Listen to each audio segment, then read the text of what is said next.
This video explores the Sonadanda Sutta, a discourse found within the Silakandavaga Pali of the Digha Nikaya, the collection of long discourses in the Sutta Pitaka. Champayaka Brahmana Gahapataka, the Brahmins and householders of Champa. Thus I have heard. At one time, the Blessed One, while traveling through the Anga country with a great congregation of about 500 bhikkhus, arrived at the city of Champa.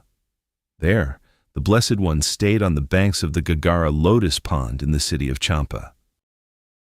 At that time, a Brahmin named Sonadanda lived as the chief of the city of Champa, which had been bestowed upon him as a royal grant by King Bimbisara of Magadha.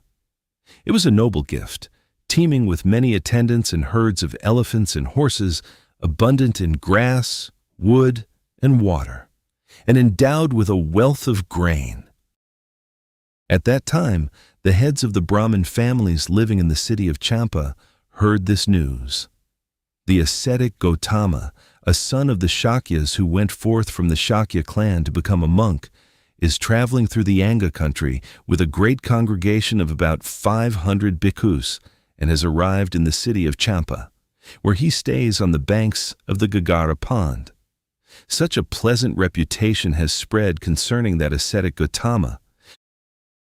That Blessed One is an Arahant, fully self-enlightened, endowed with 8-fold knowledge and 15-fold conduct, well gone, a knower of the worlds, supreme in virtues, an incomparable trainer of men to be tamed, teacher of gods and men, Buddha, and the Blessed One.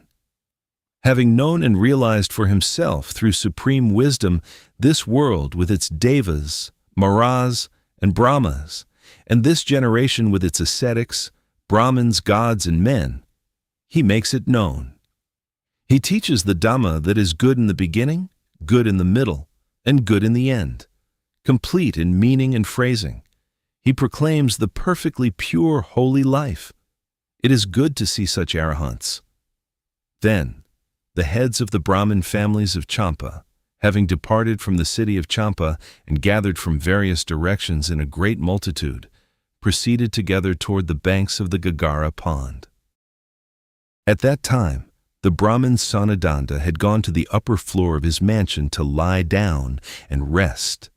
He saw the heads of the Brahmin families of Champa departing from the city, gathering in groups from various directions, and proceeding together toward the Gaggara Pond. Seeing this, he called his minister who handled inquiries and asked, "Minister, why are the heads of the Brahmin families of Champa departing from the city in groups from various regions and gathering to go toward the Gaggara Pond?" "Sir, this is the reason. The ascetic Gautama, a son of the Shakyas who went forth from the Shakya clan, is traveling through the Anga country with a great congregation of about 500 bhikkhus and has arrived in Champa, staying on the banks of the Gaggara Pond. Such a high reputation of that ascetic Gautama has arisen. That Blessed One is an Arahant, fully self-enlightened, endowed with knowledge and conduct, a knower of the worlds, incomparable, a trainer of men to be tamed, teacher of gods and men, Buddha, and the Blessed One." They're going to see that ascetic Gautama. In that case, my dear minister, go to the heads of the Brahmin houses of Champa.